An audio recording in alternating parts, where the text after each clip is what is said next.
What's good, everyone, and welcome back to another reaction video. Today we're reacting to We Saw FNAF, and we're not kidding. This is part 4, and we're gonna get to like the end of Give Gives Give Life part 5, which is the part 5 of the thing. And then next week we're gonna do Last Act and Get Scoop, and we're gonna finish everything off the week after that. Because it's gonna be literally these small points, and they're like 1 minute to 2 minutes long. So might as well put it with this. So yeah, if you enjoyed this reaction video, hit the like button down below. Hit the subscribe button to support the channel, support the content provided, and so on and so forth. Hit the notification button, be notified immediately when a new video comes out.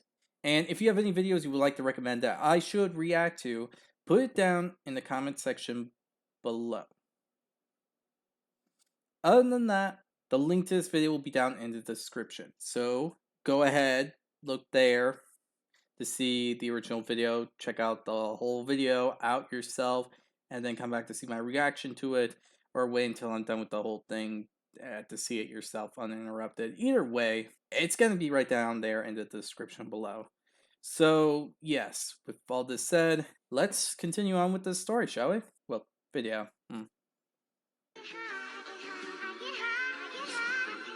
In Tales from the Pizzaplex's Didophobia, we see a young boy trapped in a makeshift house, made to appear realistic via hallucinogenic gas being pumped into the room day in and day out. He believes himself to be reliving the same day over and over, not processing the repetition.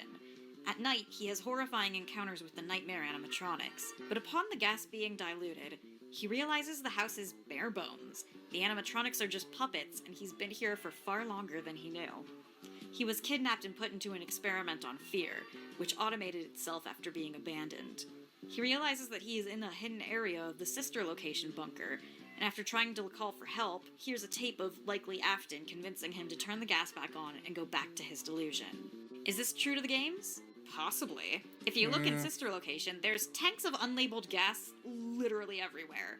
There's at least 3 in every room. Pumping the place full of nightmare gas would explain quite a few things about it. And the nightmare gas experiments explain the connection between the FNAF 4 house and sister location, as seen in the latter game's custom night, as well as the fact the FNAF 4 house does not match up with the crying child's house as seen in the cutscenes. When looking at the content, I get that, but to be fair, we're technically not getting a full scope of the house, but I can see where you're going there. But then there's the other fact that the nightmare animatronics were used against Michael so that he can suffer against what his younger brother had to go through. There is that theory, so yeah. And we haven't seen Michael's room, so just saying. Then again, of the scooping room in Ruin, which may or may not be the same room, it's debatable, but it was definitely heavily inspired at the least, you can find several cans of nitrous oxide, which is being actively pumped into the room. Nitrous oxide is indeed a hallucinogen, which can make you disassociate and, in rare cases, cause out-of-body experiences and delusions. So the nightmare gas could just be nitrogen, but there is one caveat that it works mainly as a sedative and laughing gas, which would make someone calmer and less prone to nightmares. It's literally used to induce euphoria, which is the opposite purpose of the nightmare gas, which makes it highly unlikely that it alone is our gas. It could be used in the nightmare gas formula or machinery, but it's definitely not the sole culprit. There are many, many other uses though, which will actually be discussed later. That being said, a certain amount of these stories could be seen as equivalencies more than fact. Similar to Candy Cadet stories, more of them as a different possibility in a different universe. Things are ever so slightly off to show that this isn't the same one as the games or the novels. Things are swapped out and changed. It very well could be the nightmare gas was this kind of swap, while our nightmare animatronics are the ones with the novels' series illusion discs that people have claimed to see on their endoskeletons. Whatever method, they're not the crying child's dreams, they're experiments. Experiments now on Michael. William was experimenting on a lot of things and trying to find immortality or bring his dead son back or whatever. Why he was experimenting with child fear seems weird to me, but if I'm right and he was trying to produce remnant, that could be the cause. Or, more likely, he was getting agony. Agony in the books is a powerful source. Eleanor is a living being made solely of agony. And in case you don't know the Fazbear Frights lore, When the soul dies in a close enough proximity to something metal, remnant is the good memories, agony is the bad, and that's what causes objects to go haunted. Anyway, Taggart was doing Okay, experiments yeah. on making a living thing just out of agony parts.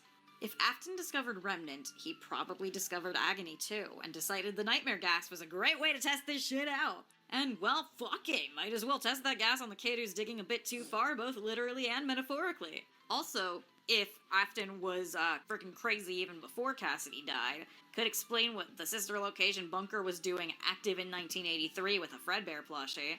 We might already have kids down there. When Michael gets home, still unable. I mean, that bit's actually kind of obvious. Not gonna lie. If anyone thinks that Afton didn't actually try to do something in the sister location involving killing some kids, you're gonna have to actually kind of explain that. Why would you think it wouldn't be the case? Because this is literally a guy with a lot of issues. And a lot of issues is cutting it kind of small. Like, even the way I probably described it isn't even the right way to do it in, to begin with, because, yeah. Able to find his brother's body, William takes him on a father-son trip to his little secret bunker.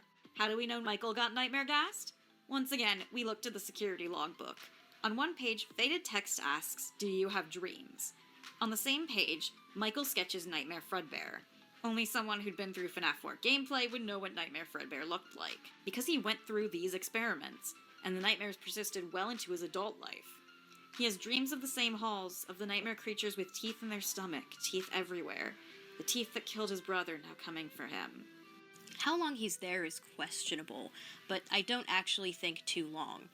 We know as an adult he has his own house that's in a neighborhood and not in the middle of the woods like the Afton house, and his neighbors seem to recognize and like him, so he's not in that chamber forever. If he's Fritz Smith in FNAF 2, he was out by 1987. Likely Will just kept him there for long enough that nobody would notice, or as long as William just wanted to experiment for. When Michael comes out, he's terrified and more traumatized than before, and he knows what will happen if he keeps questioning his father. So he shuts off, tries to keep living and keep going. He's fallen back into trying to get his father's approval as a trauma response to the abuse he's been going through. Even before Maybe. the nightmare gas, William was coming home drunk just to yell at him. As Oswald does in Into the Pit, when nobody can tell his father is now a murderous yellow rabbit, he decides to play along. Michael tries to please him, to make him happy, and pushes any and all doubts aside. If he starts questioning, he has to live in a nightmare again. Or possibly the nightmare gas literally gaslit him into thinking he was just hallucinating the whole time, and his father is now the only person he can actually trust. Either way, his dad has full control of him. We mentioned later that we Ew. believe Michael was Fritz Smith, and That's really messy if you really think about it. And all types of effed up. Being gassed so much to actually think you're still stuck in the place that you feared the most, yeah. That could be what's going on, but I don't think that might be the full case of it. I said we're gonna need a lot more than what we have now. Like, if we do want the full answer, we're gonna have to wait till like we get a game based on way back then to get it's full basically clear confirmed answers. he's the guard for FNAF 1. We know for a fact he was the later guard of Sister Location. All three of those, I believe, were as errands for his father. I think he's under the same level of control that Vanessa is in the 2023 film. And help me clean up the mess that you created!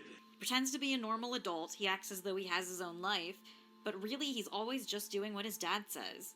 He can have his own house, sure, but he has to come when his dad calls. And why wouldn't he? He's been gaslit and gassed at the same time. Part of him understands just how dangerous his dad really is. The other part just wants his approval after all this time. For now, though, Michael has just become another tool of his father. Something that makes William very happy. For now. Now, when does the rest of our story continue? 1987, when they realize the animatronics actually are haunted, because of Charlie. The gifts. Was that the bite of 87? When Charlie died, Uh-huh. the puppet escaped its box and found her in the alley.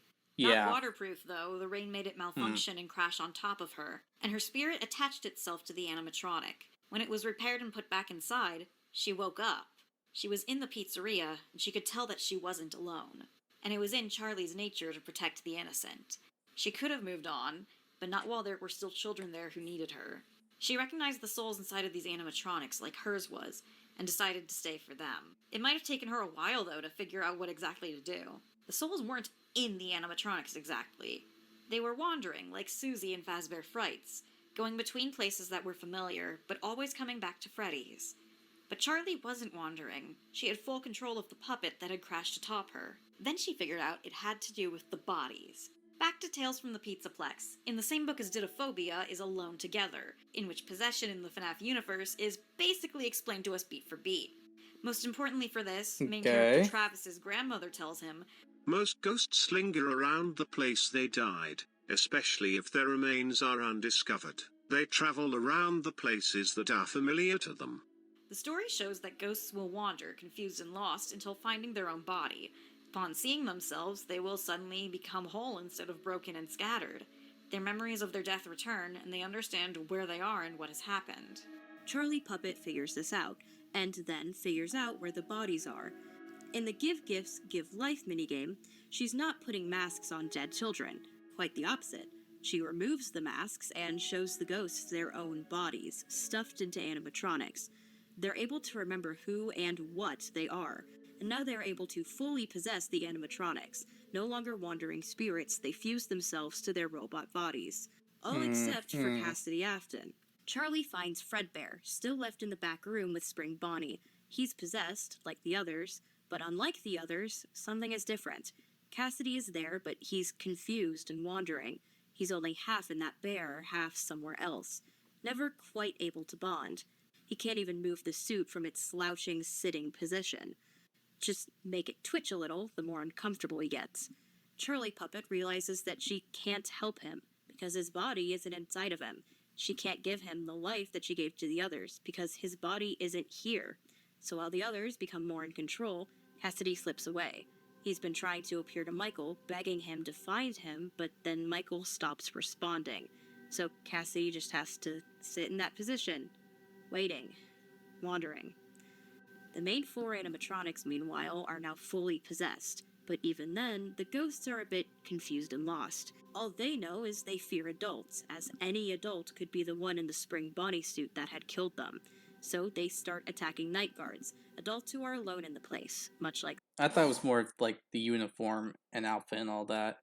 They got confused on that bit, and bam, just straight up kill everyone. Admittedly, not the most sound thing to hear, but honestly, it makes more sense to me, in personal opinion. Spring Bonnie got them alone, and during the day, they just stare at the adults, trying to figure out who is the enemy. Freddy's closes. It's been years, and the place still can't shake the tragedy that happened there, but a second location opens, a little while away. This is the FNAF 2 location. What exactly was happening there, by the way? We know there was an investigation going on. Phone Guy says in his calls to Night Guard Jeremy Fitzgerald that there's something tragic going on out there that totally has nothing to do with them, Pinky Promise. Oh, hey, before I go, I wanted to ease your mind about any rumors you might have heard lately. You know how these local stories come and go and seldom mean anything. I can personally assure you that whatever is going on out there, however tragic it may be, has nothing to do with our establishment. Then he says that an investigation in the restaurant happens, and they may have to close for a few days. Okay, so just to update you, there's been somewhat of an investigation going on. We may end up having to close for a few days. I don't know. I want to emphasize, though, that it's really just a precaution. Fazbear Entertainment denies any wrongdoing. These things happen sometimes. It'll all get sorted out in a few days. Then it's, the building is on lockdown, nobody is allowed in or out, especially concerning any previous employees, and they are trying to track down the original owner of Fredbear's. He also implies that the day shift guard is the one who's gotten himself banned, as the position just became available. From what I understand, the building is on lockdown.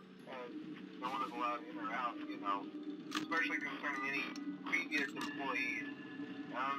When we get it all sorted out, we may move into the day shift. The position just became available. We don't have a replacement for your shift yet, but we're working on it. We're going to try to contact the original restaurant owner. I think the name of the place was Red Bear's Family Diner or something like that. It's closed for years, though. I doubt we'll be able to track anybody down. The next day, Phone Guy tells Jeremy Fitzgerald that the place will be closed for a while following this last birthday party, because someone had used the yellow suit in the back, causing the animatronics to go haywire. The place is closed down, at least for a while. Someone used one of the suits. We had a spare in the back, a yellow one. Someone used it. Now none of them are acting right. So what the fuck does any of that mean? So, the Fazbear Corporation, Ah. What does it? Huh? What do you mean? What does it? Well, obviously, the most basic part is it's not trying to cause mass panic, not trying to raise suspicions, trying to play it off, company-wise things. I think that's just Henry just being a little out of it with the whole thing involving Charlie and all that. At least in personal opinion, that's what it feels like. But other than that, basically, it sounds like how to put it. How do I put it? They were just working on. Oh, what was that? Anyway, I feel like it was more the fact that it was just William just coming in and out secretly through everything. And with the last birthday involving who knows what. Oh, wait, no. It was something about the mangle, if I'm correct. Yeah, the mangle bit someone, and yeah, it was the night guard, or a guard in general. I think some people said that it was William who was the night guard and caused an animatronic to bite someone's head off. So there's that theory. Yeah, that was one theory. And it makes sense, I guess. And then him coming for the last night for whatever reason. Yeah, that makes sense and when you think about it. He just has a lot more motive if it was him. So, yeah.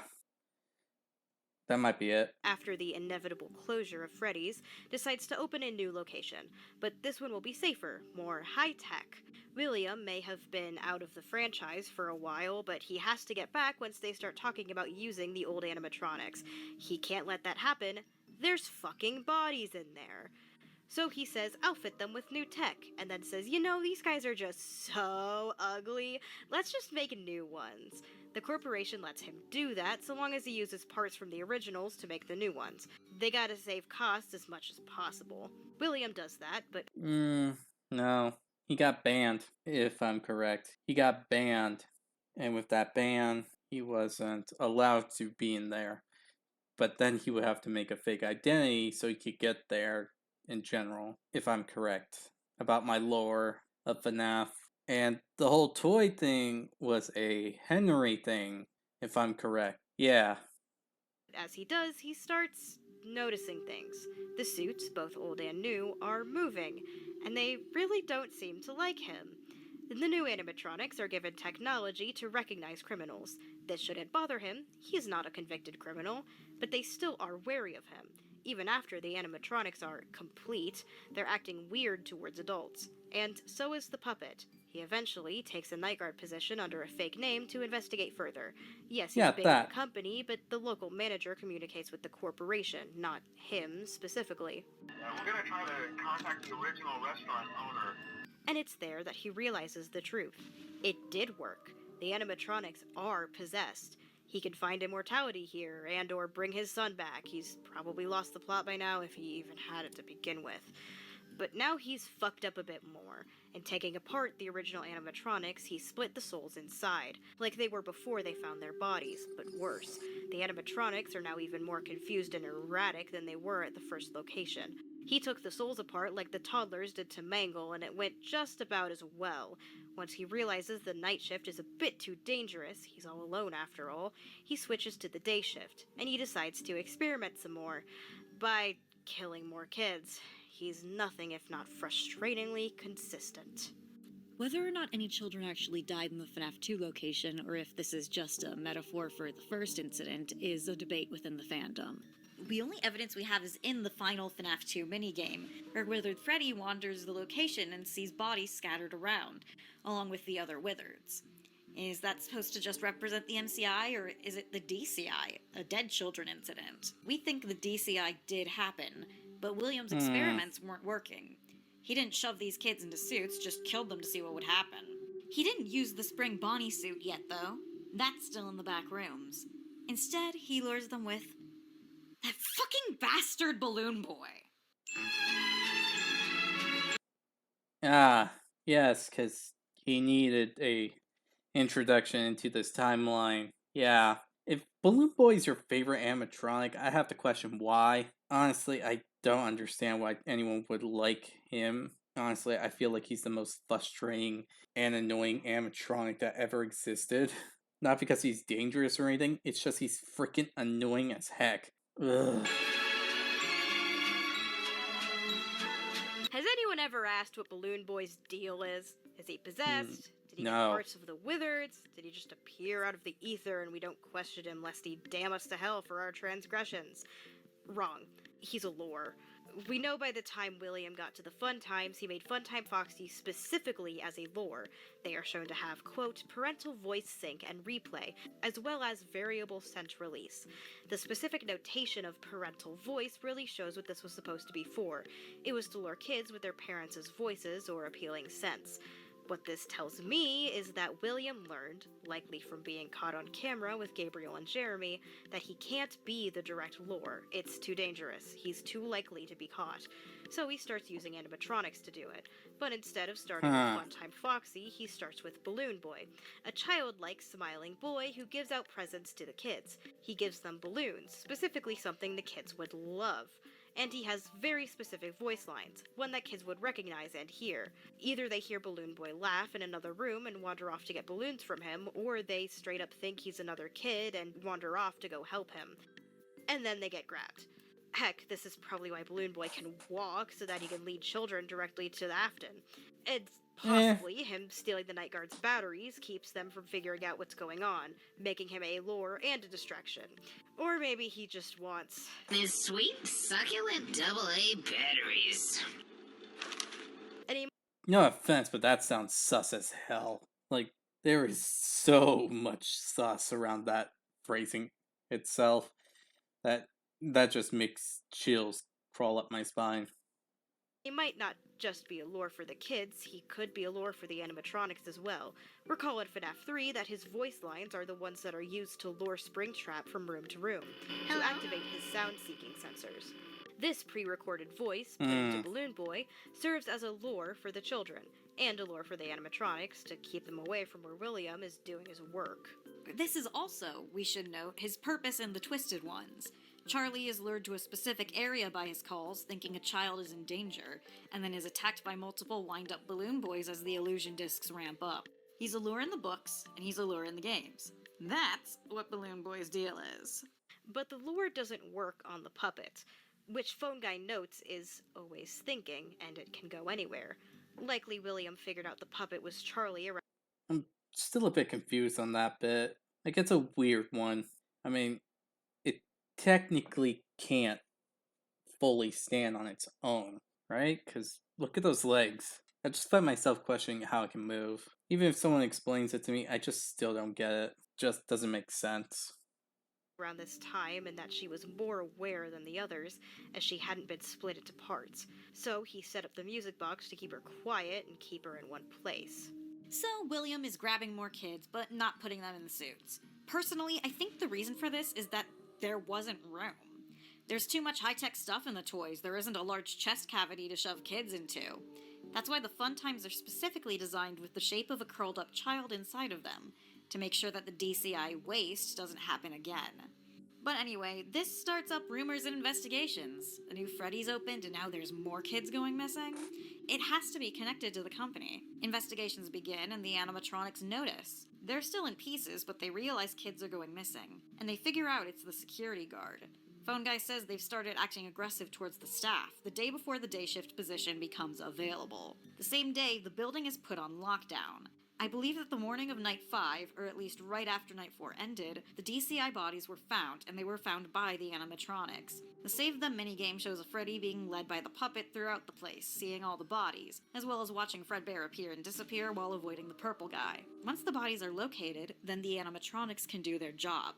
Retrofitted with safety equipment, part of those have to give them the ability to contact police if they see a criminal. And this isn't just a guess. When Mangle enters the room, we can hear specifically them channeling into a police radio.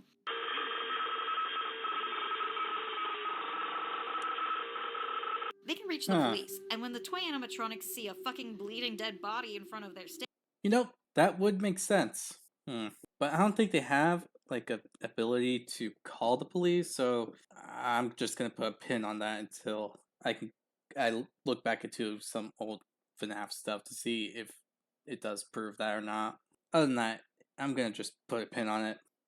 They're gonna contact the fucking cops. The day shift guard is immediately put Like under you suspicion should. since either he didn't notice all this kid killing or was the one doing it, and William quietly slips away. He was under a fake name, they don't know it's him. Heck, they're now trying to contact the original owner of Fredbear's, which is him. Or Henry, who's in jail. They're going off on an appropriately named rabbit trail, looking for someone who doesn't exist. The important thing is he has more information on his experiments, and he knows the possession is working. Day 6, meanwhile, hell breaks loose. The animatronics were in free roam mode, and they see a yellow suit in the back. We really have two options here. Either someone used Spring Bonnie, and everyone went nuts upon seeing their killer, or the Golden Freddy suit was what was moved. Both are likely. If Spring Bonnie was in that location, then obviously someone using that suit, heck, maybe William hiding out from the cops and then trying to escape without being spotted, would set off any and all MCI sensors. However, Fredbear is just as likely. We see it appear and disappear in the Save Them cutscene, so Cassidy is active, though likely as confused and lost as he was before. He also doesn't seem to be moving the suit, just teleporting in the slouching position, probably just projecting images. This also ties into the idea that he's still not fully possessing it. He's tied to it, but without his body being found, he can't make full use of the possession. Either of these suits could have been what set the animatronics off, enough that the place is completely closed down by night 6, Phone Guy says. But they've got one more thing to do. A birthday party scheduled for day 7. Why this is still going on is unclear.